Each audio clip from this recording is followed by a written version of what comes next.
विवेचना में आज किस तरह की गई थी हिरोशिमा पर एटम बम गिराने की तैयारी।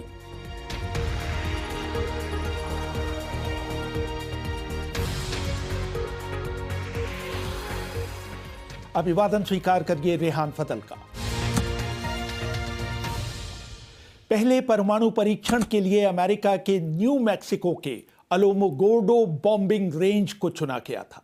इस मामले को इतना गुप्त रखा गया था कि अमेरिका के उस समय के उपराष्ट्रपति हैरी ट्रूमैन तक को इसकी भनक नहीं थी। राष्ट्रपति रूजवेल्ट की मृत्यु के 24 घंटे बाद जाकर ट्रूमैन को बताया गया कि अमेरिका बहुत ही विध्वंसक बम बनाने की परियोजना पर काम कर रहा है।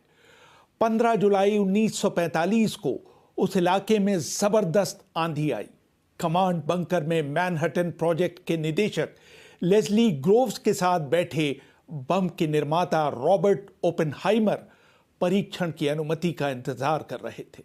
इयन मैकग्रेगर अपनी किताब द हिरोशिमा मैन में लिखते हैं, 16 जुलाई 1945 को सुबह 5:30 बजे पहले एटम बम का परीक्षण किया गया।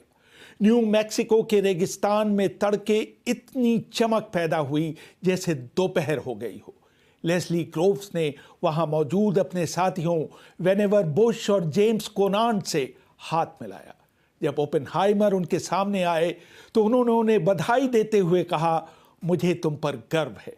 अमेरिका के पास आखिर वो बम आ गया था जिसका उसे इंतजार था। उसी समय ग्रोव्स ने युद्ध मंत्री हेनरी स्टिम्पसन को कूट भाषा में अपनी रिपोर्ट भेजी। स्टिम्पसन ने उसे राष्ट्रपति ट्रूमैन को पढ़कर सुनाया। 24 घंटे के अंदर उन दोनों के पास ये संदेश भी पहुंच गया कि एटम बम को 1 अगस्त से 10 अगस्त के बीच किसी भी समय इस्तेमाल किया जा सकता है। 26 जुलाई 1945 को हैरी ट्रूमैन ने जापान को चेतावनी जारी की कि अगर उसने बिना शर्त हथियार नहीं डाले तो उसे अकल्पनीय विनाश के लिए तैयार रहना चाहिए। जब जापान ने इस चेतावनी पर कोई ध्यान नहीं दिया तो उस पर एटम बम गिराने का फैसला कर लिया गया। इस अभियान को मिशन नंबर 13 का नाम दिया गया। बम गिराने के लिए 6 अगस्त का दिन चुना गया। जनरल कर्टिस लीमे ने मिशन के चीफ पॉल टिबेट से मंत्रणा कर बम गिराने के लिए 3 शहरों हिरोशिमा, कोकुरा और नागासाकी को चुना। इससे पहले 31 जुलाई को टिबेट्स की टीम ने बम गिराने का पूर्वाभ्यास किया। रिचर्ड रोड्स अपनी किताब the making of the atomic bomb में लिखते हैं, टिनियन बेस पर तैनात 15 B-29 लड़ाकू विमानों में से 3 विमानों ने एक डमी एटम बम के साथ उड़ान भरी। उन्होंने इवोजीमा द्वीप का चक्कर लगाया और समुद्र में डमी गिराकर विमान को मोड़ने का अभ्यास किया। हिरोशिमा पर 1 अगस्त को ही एटम बम गिरा दिया गया होता अगर उस दिन जापान में तेज तूफान न आया होता। बम गिराने के आदेश की 32 प्रतियां बनाई गई। पॉल टिबेट्स ने बाद में ग्लासगो हेरल्ड के विलियम लाउदर को दिए इंटरव्यू में बताया, मैं अपने आदेश की कॉपी दफ्तर के सेफ में लॉक कर जनरल लीमे के साथ बम गिराने वाले विमान इनोला गे का निरीक्षण करने चला गया, जो कि टेक्निकल एरिया में खड़ा हुआ था। उस विमान को टारपोलिन से ढक कर रखा गया था ताकि लोगों की नजर उस पर न पड़े। मैं ये देखकर आश्चर्यचकित रह गया जब वहां खड़े एक सैनिक ने उस ठिकाने के सबसे बड़े जनरल लीमे से वहां प्रवेश करने से पहले उन्हें अपना सिगार और माचिस सौंपने का निर्देश दिया। टिबेट्स के सामने ही विमान को खींचकर लोडिंग पिट में ले जाया गया, जहां तकनीकी स्टाफ ने बहुत सावधानी से इनोला गे विमान के बॉम्ब बे में एटम बम को रखा। उसी शाम टिबेट्स ने उस मिशन से जुड़े सभी लोगों की मीटिंग बुलाई। बाद में इस मिशन से जुड़े थियोडर वैन कर्क ने नेशनल म्यूजियम न्यू ऑर्लियंस को दिए इंटरव्यू में बताया, ये एक महत्वपूर्ण बैठक थी जिसमें यह तय होना था कि मिशन पर कौन कौन जा रहा है और किस किस चरण पर कौन से कदम उठाए जाएंगे। टिबेट्स ने कहा कि जिस हथियार का आप इस्तेमाल करने जा रहे हैं उसका कुछ दिनों पहले सफल परीक्षण किया गया है। अब हम उसका इस्तेमाल दुश्मन के खिलाफ करेंगे। लेकिन फिर उन्होंने कहा कि हम थोड़ी नींद ले लें। 10 बजे के बाद वो हमें अंतिम ब्रीफिंग के लिए फिर बुलाएंगे। ये मेरी समझ के बाहर था कि पहला एटम बम गिराने जा रहे लोग किस तरह नींद ले सकते थे। इस बीच टिबेट्स ने तय किया कि इनोला गे का कॉल साइन विक्टर के बजाय डिम्पल्स होगा। यह भी तय हुआ कि उड़ान के पहले चरण में विमान को 5000 फीट की ऊंचाई पर रखेंगे।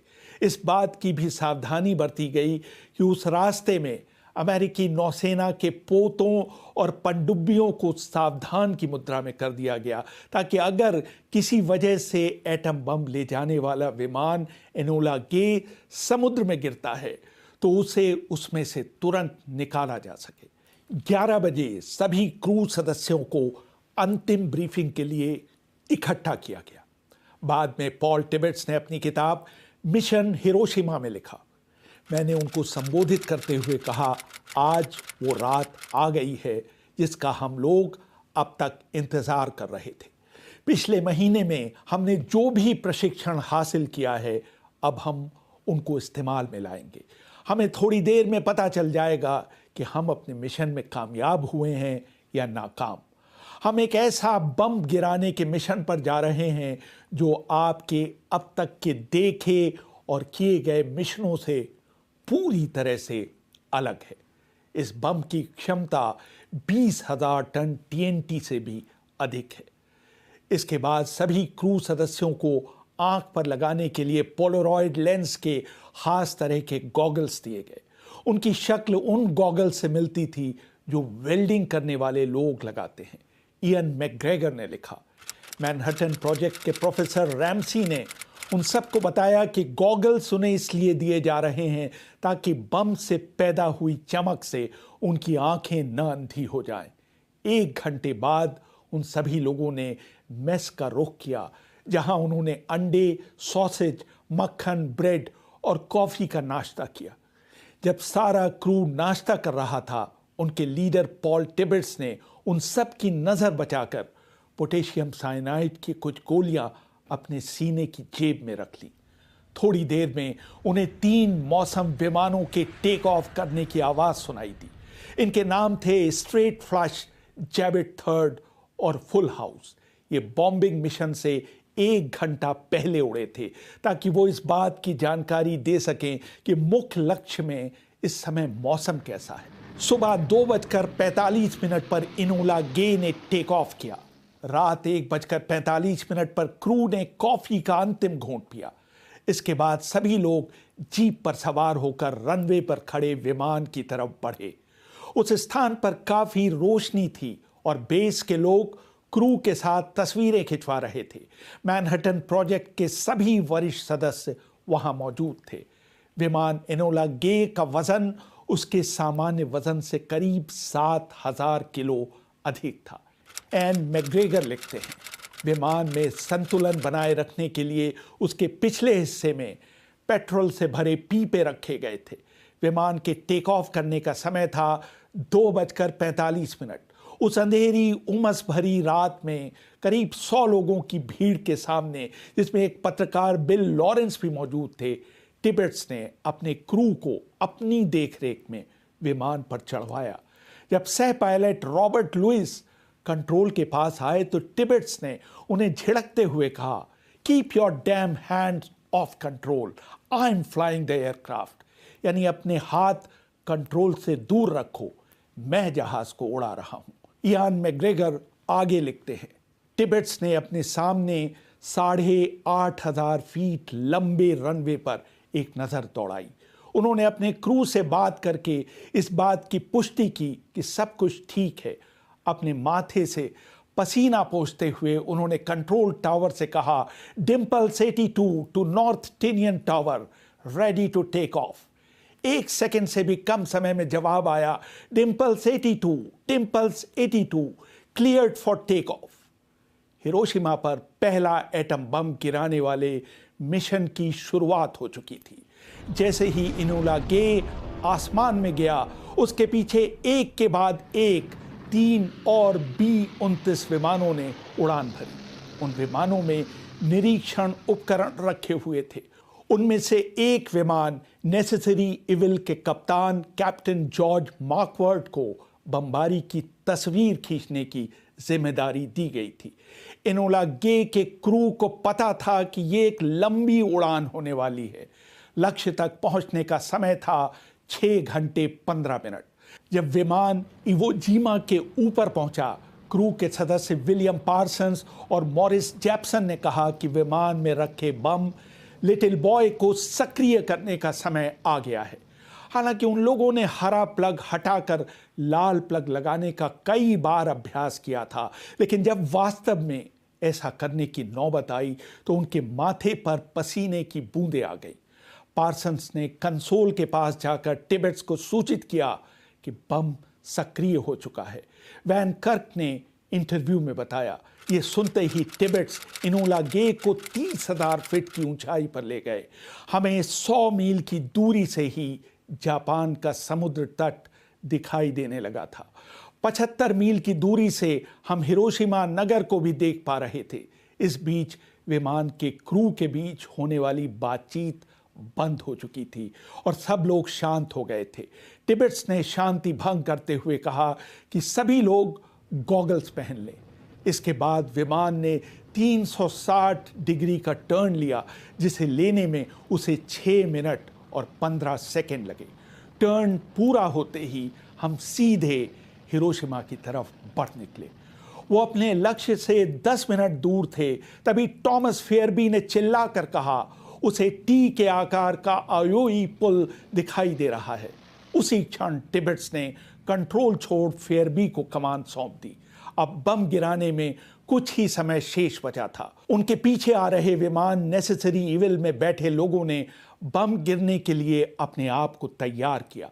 बाद में चालक दल के सदस्य रसेल मैकनबॉक ने एक इंटरव्यू में बताया, हमने वो सिग्नल तुरंत पकड़ लिया जिसका हम इंतजार कर रहे थे। हम बम गिराने जा रहे थे, तभी सारे रेडियो सिग्नल ऑफ हो गए। ऐसा जानबूझकर किया गया था। जैसे ही रेडियो सिग्नल ऑफ हुआ, हमें संकेत मिल गया कि बॉम्ब बे के दरवाजे खोल दिए गए हैं और बम नीचे जा रहा है। उस समय हमारे विमान में मौजूद वैज्ञानिकों ने स्टॉप वॉच पर एक बटन दबाया। कुछ सेकंडों बाद हमारे कैमरों ने तस्वीरें लेनी शुरू कर दी। वैन कर्क ने बाद में एक इंटरव्यू में ज्ञात किया, जैसे ही बम नीचे गिरा, एनोला गे झटके से आगे की तरफ झुका। पॉल तुरंत विमान को ऑटो पायलट पर ले गए और विमान को दाहिनी तरफ 160 डिग्री पर मोड़ने लगे ताकि वो उसे जितना संभव हो उतना दूर ले जा सके। हमारे पास वहां से दूर जाने के लिए सिर्फ 43 सेकंड थे, क्योंकि इतने समय में बम को फट जाना था। वैन कर्क ने ज्ञात किया, हमारे विमान में हर एक के पास घड़ी नहीं थी।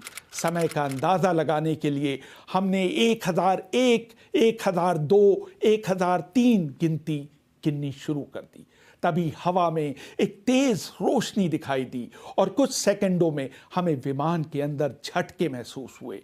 एक अजीब सी आवाज सुनाई दी, मानो कोई धातु की चादर फट रही हो। अब हमारी नजर ये देखने नीचे गई कि वहां क्या हो रहा था। पहली चीज मैंने नोट की कि लक्ष्य के ऊपर बड़े सफेद बादल उमड़ आए थे और वो ऊपर आते ही चले जा रहे थे। बादलों के निचले छोर पर पूरे शहर को धुएं के एक मोटे कंबल ने लपेट लिया था। इसके नीचे हमें कुछ भी नहीं दिखाई पड़ रहा था। हमने शहर का चक्कर नहीं लगाया। हम हिरोशिमा के दक्षिण पूर्व की तरफ उड़े और वापसी की राह पर चल पड़े। उन्होंने पहले से ही तय किया हुआ कोडेड संदेश नीचे भेजा।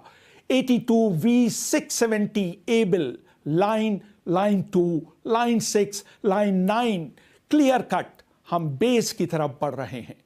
बम गिराए जाने के बाद एनोला गे इतनी जोर से हिला कि कुछ पलों के लिए विमान में सवार लोगों ने समझा कि उन पर विमान भेदी तोपों से हमला हुआ है। लेकिन जॉर्ज कैरॉन ने उन्हें आश्वस्त किया कि ऐसा नहीं है। हिरोशिमा के ऊपर कोई भी जापानी विमान उनको चुनौती देने नहीं आया। टिबेट्स ने अपनी आत्मकथा में लिखा, हम थोड़े रिलैक्स हो गए और हमने विमान को समुद्र की तरफ मोड़ दिया।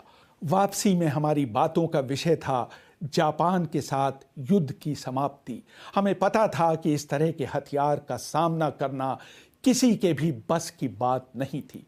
इनोला गे के पीछे आ रहे विमान पर सवार रसेल गेकेनबॉक ने याद किया, आमतौर से बम गिराने के बाद जब हम अपने बेस पर लौट रहे होते हैं तो आप खुश होते हैं, आप चुटकुले सुना रहे होते हैं, आपका मूड अच्छा होता है। लेकिन इस बार पूरे विमान में चुप्पी थी, किसी के मुंह से कोई शब्द नहीं निकल रहा था। टिबेट्स ने अपनी आत्मकथा में लिखा, जब वहां से मैंने वापसी की उड़ान के लिए इनोला गे को मोड़ा तो मैंने जो दृश्य देखा उसे मैं ताउम्र नहीं भुला सका। एक बैगनी रंग का विशाल मशरूम बन चुका था और वो 45,000 फीट की ऊंचाई तक पहुंच चुका था। ये एक भयावह दृश्य था। हालांकि हम कई मील दूर आ चुके थे, लेकिन एक क्षण के लिए हमें लगा कि ये मशरूम हमें भी निगल जाएगा। मैं उन क्षणों को कभी भी नहीं भूल पाया और न ही हिरोशिमा के लोग। इस हमले में एक अनुमान के मुताबिक करीब 1 लाख लोग मारे गए थे। 3 दिन बाद यानी 9 अगस्त को इसी तरह का एटम बम जापान के दूसरे शहर नागासाकी पर गिराया गया। वहां पर मरने वालों की संख्या 80,000 के आसपास थी। रेहान फजल, BBC, दिल्ली।